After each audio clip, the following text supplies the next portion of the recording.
स्वागत आपका। चलिए आज हम लोग देखेंगे, जैसा कि आप देख सकते हैं तस्वीरों में एक साइड जो है पुतिन का जो है यहाँ पे फोटो दिखाई दे रहा होगा आपको। बात दरअसल रूस की ही है। उसके घटते जो है पूरे दुनिया से जो प्रभाव है वो कम होता हुआ जो प्रतीत हो रहा है उसको लेकर बातें हैं। और साथ साथ में जो है उसके जो देश जो उसके साथ कभी खड़े हुआ करते थे वो आज जो है उससे पिछड़ता हुआ नजर आ रहा है। उन्हीं को लेकर अब सारी बातें आज होने वाली है। तो सबसे पहले मैं आपको बता दूं, आज जो है मेन टॉपिक यही है कि आखिर ऐसा क्या रीजन है कि ये जो रूस जो कभी पूरे दुनिया पे, ऐसा समझिए कि आपको पता होगा वर्ल्ड वार सेकेंड के बाद पूरे दुनिया में दो शक्तियां जो है उभर के सामने आई, जिसमें से एक का नाम पड़ा यूएसए, जिसको जो अमेरिका है, और दूसरे तरफ जो है जिसको बोला गया सोवियत संघ, जिसको बोला गया सोवियत संघ, यानी कि वर्तमान का रसिया। सोवियत कुल मिला के अगर देखें तो वर्ल्ड वार सेकेंड के बाद दो शक्तियां उभरी, एक अमेरिका था, दूसरा रूस था। यानी कि उस समय का सोवियत संघ, वर्तमान का रूस था। और उसके बाद दुनिया जो है दो धड़ों में बट गई। दो धड़ से मतलब ये हुआ कि कुछ लोग जो है इसके पक्ष में आ गए और कुछ लोग जो है अमेरिका के पक्ष में चले गए। आज भी दुनिया लगभग जो है इन्हीं दो हिस्सों में दिखाई देता है। अपवाद स्वरूप अगर भारत को छोड़ दें और ऐसे कुछ जो है अफ्रीकन कंट्रीज को छोड़ दें तो आमतौर पे पूरी दुनिया दो गुट में दिखाई देती है। भारत को क्यों मैं ऐसा कह रहा हूं, क्योंकि भारत जब ये पूरे दुनिया दो गुटों में शामिल हो रहे थे, कोई अमेरिका के गोद में गया तो कोई जो है रूस के गोद में गया, तो भारत जो है जब पूछा गया या जब उन तक बातें आई तो भारत ने निर्णय लिया कि भाई हम किसी भी गुट में नहीं रहेंगे और हम जिस रास्ते को अपनाते हैं उसका नाम होगा गुट निरपेक्ष। हम किसी गुट में शामिल नहीं होंगे। हालांकि हमारा झुकाव रसिया की तरफ ज्यादा रहा है, क्योंकि समय समय पर रसिया ने हमारी सहायता की है। ये कहानी किसी और दिन हम डिस्कस करेंगे कि भारत और रसिया से इतनी नजदीकी होने के पीछे का रीजन क्या है। अभी वर्तमान में ये है, इसका पकड़ जो है छूटता जा रहा है उन देशों से जो सालों से इसके साथ थे, और ये जाके किसके गोद में जाके बैठ रहे हैं, तो वो अमेरिका के गोद में जाके बैठ रहे हैं। इन्हीं सब को लेकर बातें होगी। आपको पता होगा सन 1991 से पहले ये जो रसिया जिसको कहते हैं ये पूरा का पूरा सोवियत संघ कहलाता था। इसमें टोटल जो है 15 देश होते थे, और वो जो है 1991 के टाइम ये सारे देश टूट गए और कई सारे देश जो है बने। बेलारूस हो गया, अर्मेनिया हो गया, या फिर ऐसे कई सारे जो ना लिथुनिया हो गया, ऐसे कई सारे देश जो है वहां से टूट के अलग हुए। और अब जो है वर्तमान में जो बचा हुआ है सिर्फ रसिया बच गया है, जो कि बहुत बड़े दुनिया का सबसे बड़ा एरिया अपने पास रखता है, जो कि आपको पता होगा पूरे दुनिया में एरिया वाइज अगर देखा जाए तो सबसे बड़ा एरिया जो है आज भी रसिया के पास है, जो कि मैक्सिमम हिस्सा हमारा एशिया में आता है, कुछ हिस्सा जो है उसका यूरोप में जाता है, लेकिन फिर भी उसको कंसीडर करते हैं यूरोपियन कंट्री। इसके पीछे का रीजन ये है कि उसकी जो राजधानी है, डिसाइड होता है कि जिसकी जहां पे राजधानी होगी उसके हिसाब से क्या करेंगे, कंट्री को मान्यता मिलता है कि वो आप किस कॉन्टिनेंट में गिने जाएंगे, किस जो है महाद्वीप में गिने जाएंगे। तो उसका कॉन्टिनेंट में जो है वो यूरोप में आ जाता है। इसके पीछे का रीजन मैंने आपको अगर मैं बताऊं तो वो जो है उसकी राजधानी है मॉस्को, और मॉस्को जो है अंडर आता है किसके, तो ये यहाँ पे यूरोप के अंडर आ जाता है। इसीलिए क्या है ये यूरोप में गिना जाता है, लेकिन मैक्सिमम हिस्सा इसका कहां पे है, तो हमारे एशिया में ही आता है। तो ऐसे में क्या है, अब जो है बातें आती है। देखिए एक बात तो तय है कि जब जब दुनिया जो है युद्ध में उलझा है, जब जब कोई देश किसी देश से युद्ध में उलझा है, उसको आर्थिक नुकसान बहुत भयानक होता है। और आज के डेट में क्या है कि अगर आप आर्थिक रूप से सक्षम हैं तो ही पूरे दुनिया पे राज कर सकते हैं। ऐसे में अगर देख सकते हैं तो अमेरिका चाह के भी किसी से युद्ध नहीं करेगा। वो हमेशा कोशिश करेगा कि किसी देश को कमजोर करना है तो क्या करना, आसपास के देश को पकड़ लो और उसको जो है क्या करो, उसके खिलाफ भड़काओ कि भाई लड़ो इससे। और उसको हथियार सप्लाई करो। यही काम जो है हथियार सप्लाई करने से मतलब यानी कि तुम खरीदो, अमेरिका का व्यापार चलता रहेगा और साथ साथ में तुम लोग लड़ो और अपना आर्थिक नुकसान कराते रहो। और यही अमेरिका चाहता है ताकि वो अपने सर्वोच्च पद पे बैठ सके हमेशा के लिए। और यही पिछले कुछ टाइम से वो लगातार कर रहा है। चाइना जैसे देश को आप देख लीजिए, आर्थिक रूप से जो है ना इतना सक्षम है कि आज जो है अमेरिका चाह के भी उसका कुछ नहीं बिगाड़ सकता। लेकिन चूंकि रसिया और अमेरिका का पुराना दुश्मनी है, तो ऐसे में हमेशा चाहता है कि किसी ना किसी रूप से उसको नीचा दिखाया जाए और वो प्रयास भरपूर करता है। और उसी का प्रयास एक और अभी जो आप यहां पे देखेंगे, अर्मेनिया को अपने साथ वो खींच लिया है, जो कि अर्मेनिया जो कि एक समय में सोवियत संघ का हिस्सा था, 1991 में अलग हुआ और उसके साथ भी वो लगातार जो है ना रूस के साथ बना रहा। लेकिन आज वो दिन आ गया है कि भाई वो जो है अब जो है क्या हो गया, अमेरिका की गोद में बैठने को तैयार हो गया है। और अमेरिका ने ऐसे कई सारे लालच दिए हैं कि जिससे वो अब दिखाई पड़ रहा है कि भाई अब वो जो है रूस से अपना पीछा छुड़ाता जा रहा है। और ऐसे में रूस लगातार बैठ के एक प्रकार से कहिए तमाशे जैसी कोई स्थिति बन गई है, क्योंकि वो आर्थिक रूप से इतना कमजोर तो नहीं बोलेंगे, लेकिन लगातार वो जितना डिक्रीज हुआ है, लगातार उनके पावर में जितना ज्यादा जो है ना यहाँ पे घटती भी प्रतीत हो रही है, जो कि आप देखेंगे। तो कुल मिला के जो है ये संकेत है कई सारे देश उनसे पीछा छुड़ा रहे हैं।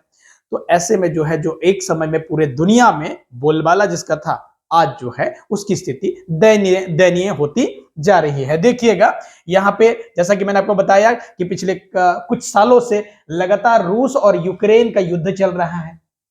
रूस और यूक्रेन का जो है युद्ध चलना, वो भी आपको पता होगा, यूक्रेन का युद्ध चलना इसके पीछे का रीजन क्या था, क्योंकि ये हमेशा चाहता है कि भाई उसका पकड़ लगातार उन सारे देशों में बना रहे जो उनसे देश अलग हुए हैं। कम से कम जो 15 देश आमतौर पे उन पे जो है लगातार उनका पकड़ बना रहे। लेकिन ऐसे स्थिति में क्या है ना कि यूक्रेन जो है, यूक्रेन वो चाहता था कि हम नाटो में शामिल हुए। नाटो एक संगठन है, अगर आप देखें तो नाटो जो है एक संगठन है, सैन्य संगठन है। इस पे मैंने एक वीडियो बनाया है, अगर आपने नहीं देखा है उसको विजिट करके देखिएगा हमारे चैनल पे। तो एक संगठन है, नॉर्थ अटलांटिक ट्रीटी ऑर्गेनाइजेशन इसको बोलते हैं। और इसके तहत क्या है, लगभग जो है 30-31 देशों का एक ग्रुप है। और ये क्या करते हैं पूरे दुनिया में क्या करते हैं, जब भी इसके खिलाफ क्या करेगा, कोई भी यहाँ पे कोई अटैक करेगा इन देशों में, खासतौर से ये यूरोपियन देश है, उसमें से अमेरिका हो गया, कनाडा हो गया, ये शामिल है और साथ साथ में यूरोपियन कंट्रीज है। अब ऐसे में ये नाटो जो है ये एक संगठन है जिसमें ये है कि जब भी कोई देश इन देशों पे अटैक करता है तो बाकी सारे देश मिलके उस कंट्री पे अटैक करेंगे जिसने इस पे अटैक किया था।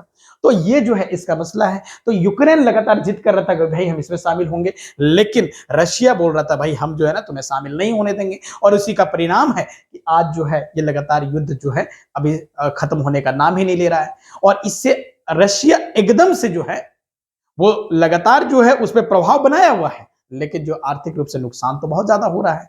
हालांकि अब जो है ना यूक्रेन का जो है ना यहाँ पे डिमांड है कि भाई अब जो है हमें शामिल नहीं होना है। तो इतना नुकसान करवा लेने के बाद वो पूरे दुनिया के जो है ना समीकरण को बदल देने के बाद आज कहता है कि भाई हमें उसके अंदर जाने का मतलब ऐसा कोई इच्छा नहीं है, हम नहीं चाहते हैं शामिल होना अब नाटो में।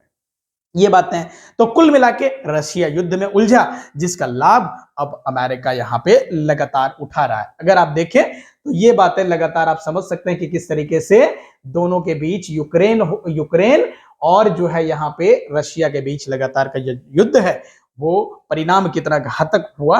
आमतौर पे अगर देखें तो पर्सनली जो है वो यहाँ पे पुतिन को, अब अगर देखें तो यही वो कंट्री है जो 15 देश, जैसा कि मैंने बताया, देखिए एक रशिया जो बच्चा कुल मिला के आज टूट के एक बड़ा जो है ना कंट्री के रूप में यही बचा है, सोवियत संघ जिसको हम लोग कहते हैं यूएसएसआर कहते थे इसको।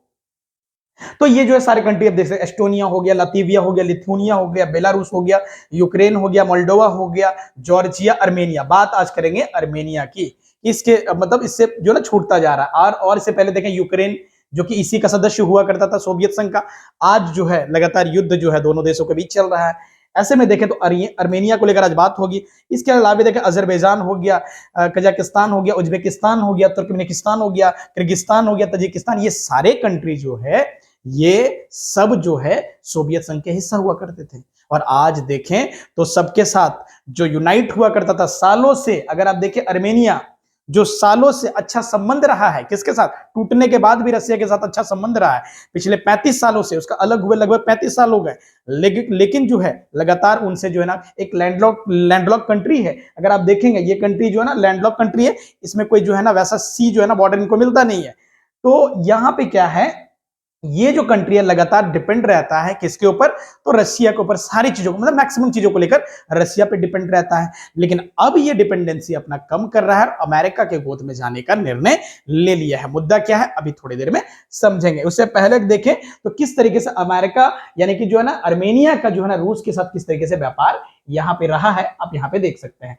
सैन्य सुरक्षा को लेकर अगर बात करें तो लगातार जो है ना ये हेल्प कौन करता है, तो यहां पे रूस करता है। सामूहिक सुरक्षा की बात करें, सीमा सुरक्षा की बात करें, हथियार आपूर्ति को लेकर बात करें तो लगातार अधिकांश हथियार कौन देता है, तो यानी कि ये रूस से खरीदता है। अब ऐसे में जो ना गैस आपूर्ति, गैस को लेकर जो सप्लाई होता है ये कौन करता है, तो पूरा का पूरा लगातार जो है यहाँ पे ये रूस करता है। बिजली हो गया, बिजली और ग्रेड की बात करें तो यहाँ पे लगातार ये कौन करता है। और इसी को लेकर बातें हैं कि यहाँ पे जो न्यूक्लियर रिएक्टर है जिससे बिजली यहाँ पे बनती है, लगभग 40% जो है ना न्यूक्लियर जो है ना रिएक्टर से क्या होता है, यहाँ पे इनकी बिजली की आपूर्ति होती है, जो कि किसके द्वारा दिया गया है, रूस के द्वारा दिया गया है। लेकिन कहा यह जा रहा है कि अब जो है वो उसका एज काफी ज्यादा हो गया, जिससे क्या है उसको अब नए तरीके से यहाँ पे स्टैब्लिश करने का जरूरत है न्यूक्लियर रिएक्टर। और इसी को लेकर जो है ना डील किया किसके साथ, जाके एग्रीमेंट हुआ है अमेरिका के साथ। क्योंकि अभी हाल में जो है, अभी हाल में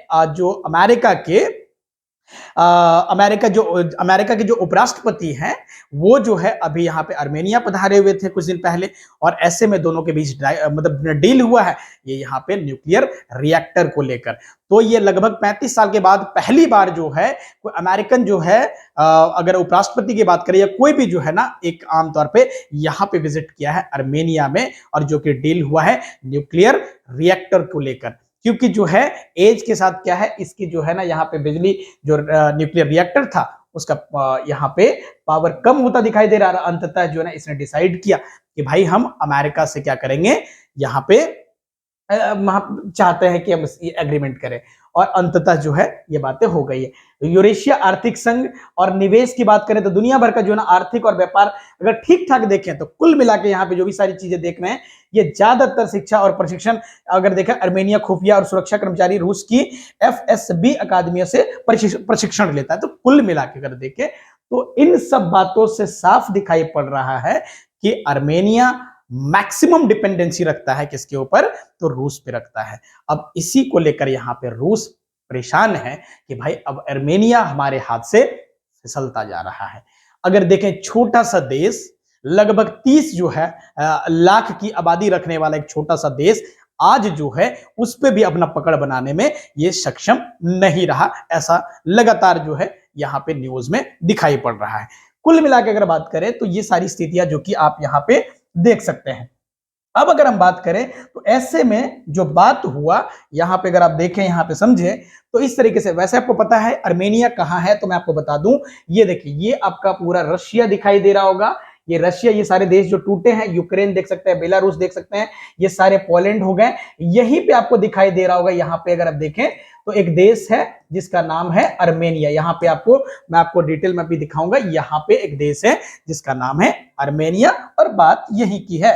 तो ऐसे में जो है यहाँ पे ये जो है यही देख सकते हैं, ये अमेरिका के जो है ना वाइस प्रेसिडेंट जिसका नाम जो है JD वेंस है, और यहाँ पे अगर आप देखें तो यहाँ पे ये अर्मेनिया के जो प्राइम मिनिस्टर है पाशिनयान करके जो है, यहाँ पे अगर देखें तो पाशिनयान करके जो है ये PM कहाँ के हैं, तो अर्मेनिया के PM है। ऐसे में जो है अब जहां पे बातें लगाई जा रही हैं कि अब ऐसा क्या हो गया जो रूस से इनका प्रभाव, यानी कि रूस से जो लगातार इनके संबंध अच्छे थे, ऐसा क्या हो गया कि इन दोनों में इतनी ज्यादा जो है ना दूरियां देखने को मिलने लगी। अब इसके पीछे का रीजन क्या है मैं थोड़ा सा समझा दूं आपको। इसके पीछे का रीजन यहां देख सकते हैं, यही न्यूक्लियर रिएक्टर को लेकर जो है अभी डील हुआ है। यूएस ने जो है ना लगभग $9 बिलियन का जो है इन्वेस्टमेंट जो है यहाँ पे अर्मेनिया में करने को लेकर यहाँ पे जो है ना डील साइन हुई है, जो कि यहाँ पे आप बातें देख सकते हैं। अब ऐसे में जो कि आप यहाँ पे देख सकते हैं कई सारे अखबारों ने क्या किया, यहाँ पे इसको अपना हेडलाइन बनाया। तो ऐसे में कहा जा रहा है कि भाई आखिर ऐसा क्या हुआ रीजन, तो रीजन को थोड़ा सा समझने का प्रयास करते हैं। आपको पता होगा यहां पे जो है अर्मेनिया जो है, ये देख सकते हैं अर्मेनिया, अर्मेनिया के जस्ट बगल में एक देश है जिसका नाम है अजरबैजान। ये सब कंट्री जो कि कभी सोवियत संघ का हिस्सा हुआ करते थे, आज उनसे अलग है। यहां पे अर्मेनिया, ये जो आपको दिखाई दे रहा होगा, इसके साथ एक और यहां पे ये आपको जो दिखाई दे रहा है ये एरिया भी दरअसल किसका है, अर्मेनिया का है। इसका नाम जो कि आप देख सकते हैं, इसको बोलते हैं नागोर्नो काराबाख करके जो है, ये एक एरिया है, इसी को लेकर झगड़ा था। अब यहाँ पे क्या है, झगड़ा इस बात को लेकर है, ये अर्मेनिया देख सकते हैं, ये एरिया वाइज देखें तो अजरबैजान के अंदर आता है, लेकिन अगर हम बात करें तो इसी को लेकर ये बवाल था। लगातार ये क्या कर रहा था, यहाँ पे अपना कब्जा करने को लेकर ये चीजें लगातार जो है ना कोशिश कर रहा था। और वो दिन आया जब फाइनली क्या किया, वो सन 2023 में क्या किया, अंततः इस पे कब्जा कर लिया। अब आपको पता होगा ऐसे में लगातार ये बोल के रखा था अमेरिका, ये रूस जो है बोल के इसको रखा था, भाई जब भी कोई दिक्कत होता है तो हम आपकी सहायता करेंगे। अब ऐसे में क्या है, ये जब है क्योंकि रूस जो है उलझा हुआ था यूक्रेन के युद्ध में, ऐसे में दुनिया भर का उसका नुकसान हो गया ऑलरेडी। ऐसे में क्या हुआ, इसी का फायदा उठाते हुए अजरबैजान ने क्या किया, यहाँ पे इस पे हमला कर दिया और इस पे कब्जा कर लिया। आप अगर देखें तो यही अजरबैजान का ये भी जगह यहाँ पे जो आपको दिख रहा है नक्शिवान करके, ये आप जो जगह देख रहे हैं नक्शिवान करके जगह देख रहे हैं, ये भी क्या है, ये आता है अजरबैजान के अंदर। ऐसे में जो है यहाँ पे विवाद आने लगा कि भाई अब जो है चूंकि ये कंट्रोल यहाँ पे कर लिया है, तो यहाँ पे अब दिक्कत ये है कि ये मामला, क्योंकि आप जब रूस और यूक्रेन अपने युद्ध में लगा हुआ था तो इसकी सहायता वो कर नहीं पाया, क्योंकि उसका एरिया में कब्जा हो चुका है। अब ऐसी स्थिति में क्या हुआ, ये बातें अब ये इससे जो है ना, इसका यही वो रीजन था जिससे क्या अर्मेनिया को लगने लगा कि रूस जो कि उम्मीद करता है, आदमी आमतौर पे किसी बड़ी कंट्री का सपोर्ट रहता है तो ये मानते हैं कि जब भी बुरा वक्त आएगा तो वो हमें सपोर्ट करेगा, लेकिन ऐसे वक्त में क्या हुआ, यहाँ पे अर्मेनिया का वो सहायता नहीं कर पाए। लगातार वो रिक्वेस्ट कर रहा है कि भाई हमारी मदद करो, लेकिन वो उस पर कुछ नहीं किया, जिसके वजह से परिणाम स्वरूप ये हुआ, किसने डिसाइड किया कि भाई अब जो है बहुत हुआ, रूस अर्मेनिया, अब जो हम चाहते हैं कि भाई अमेरिका के पक्ष में जाए, और फाइनली गया वहां पे, और उसके बाद जो है ना अमेरिका से वो हाथ मिलाता है। ऐसे में क्या करता है वो, अमेरिका अजरबैजान क्या मतलब जो को भी बुलाता है और साथ साथ में अर्मेनिया, दोनों साथ में जाते हैं और उन दोनों का हाथ मिला देता है कि भाई जो भी डिस्प्यूट है आमतौर पे जो है ना उसको हटाओ, खत्म करो। और ऐसे में ये जो एरिया है यहाँ पे, क्योंकि जब इस पे कब्जा कर लिया तो यहाँ पे चूंकि ये पूरा का पूरा अमेरिका जो है ना, ये जो अर्मेनिया के बॉर्डर में ये सब आ रहा है इसका, या नक्शिवना जो चिवन जो है, यहाँ पे ये एरिया जो है किसके अंडर आ रहा है, तो ये तो इसके अगर देखें तो बॉर्डरिंग जो है पूरा का पूरा जो है ना अर्मेनिया के अंडर आ रहा है। ऐसे में वो बोला कि भाई हम आपको क्या करेंगे, ये जो है अमेरिका ने क्या डील करवाया कि हम यहां से आपको यहां तक आने के लिए क्या करते हैं, एंट्री दिलवा देते हैं, और ये सारी चीजें जो है ना अमेरिका करवा देता है। हालांकि इसको लेकर जो है ये जो ये नागोर्नो जो है ना काराबाख को लेकर ऐसा कोई बातें नहीं हुआ, लेकिन उसने दोनों का हाथ मिलवा दिया। अमेरिका जाना ही इसीलिए जाता है क्योंकि आजकल देखें तो उसको जो है ना खुद को जो है हेडलाइन में बनाना, खुद को जो है ना किस तरीके से प्रभाव पूरे दुनिया पे मेरा बना रहे, वो ताऊ जी के रूप में क्या करेगा, हर जगह पे आके अपने आप को महान सिद्ध करेगा, और वो कर भी रहा है। ऐसी स्थिति में क्या है, यहाँ पे इन दोनों के बीच हाथ मिलवा दिया। हालांकि इस एरिया को लेकर कोई जिक्र वैसा हुआ नहीं, लेकिन फिर भी अर्मेनिया कहता है, इस बात को लेकर खुश होता है कि भाई अमेरिका के गोद में बैठे तो कुछ ना कुछ फायदा होगा, और जो है उसका परिणाम यहाँ पे देखने को मिल रहा है कि आज जो है वो बोला, क्योंकि आपको पता है अमेरिका को अगर नॉर्मली देखें, रियली अगर सोचें तो अमेरिका को क्या बेनिफिट होगा, 30 करोड़ की आबादी है, और जो है ना कुछ जो है ना यहाँ पे कुछ मामूली जो है बिलियन डॉलर का जो है यहाँ पे उसकी अपनी जीडीपी है। ऐसी स्थिति में अमेरिका का क्या बेनिफिट होगा, उससे होगा तो कुछ नहीं, लेकिन क्या इससे क्या हो सकता है, रूस के प्रभाव को कम करने में ये बहुत बड़ा जो है कारगर साबित हो सकता है। इसीलिए अमेरिका ने ये किया भी है। किस तरीके से अमेरिका जो है हर जगह पे चाचा चौधरी बन के क्या करता है, लोगों के साथ क्या करता है, वो कोशिश करता है कि किस तरीके से अपने दुनिया में जो है अपना वर्चस्व लगातार बना रहे। इसके लिए जो भी हमको थोड़ा सा भी अपॉर्चुनिटीज कहीं दिखे तो उसको झट से जो है ना उसको झपक लेना है, और क्या करना, अपना प्रभाव लगातार पूरे दुनिया पे बना के रखना है। और ये कोशिशें लगातार जारी किया हुआ है। अभी हाल में जैसा कि मैंने आपको बताया कि किस तरीके से वेनेजुला में वहां के जो है राष्ट्रपति को एकदम से जो है अगर आप बात करें तो उठा के अमेरिका ले जाता है और ऐसे में दुनिया की कोई प्रतिक्रिया नहीं आती। आमतौर पर उम्मीद किया जाता था कि कुछ रसिया बोलेगा, लेकिन वहां भी अब जो है क्योंकि रसिया खुद जो है लक थकाया हुआ है, ऐसे में अमेरिका अपने आप को और भी सर्वोच्चतम जो है ना पद पे स्थापित करने को लेकर लगातार प्रयासरत है। और वैसे भी अगर बात करें तो जीडीपी के मामले में आज के डेट में पूरी दुनिया में उसके आसपास कोई दिखाई नहीं देता है, इसलिए भी उसकी अकड़ हर जगह पे चल जा रही है। तो मेरे ख्याल से आप समझ पाएंगे आज का जो है पूरा का पूरा जो मामला था, किस तरीके से जो है ना बातें निकल के आ रही थी कि रूस जो है लगातार अपने प्रभाव को कम कर रहा है। तो ये सब रीजन है जो कि दिखाई पड़ते हैं। उम्मीद करते हैं आज की बातें आपको स्पष्ट रूप से समझ आई होगी। चलिए जल्दी मिलते हैं किसी अन्य वीडियो में किसी अन्य जानकारी के साथ। Thank you so much.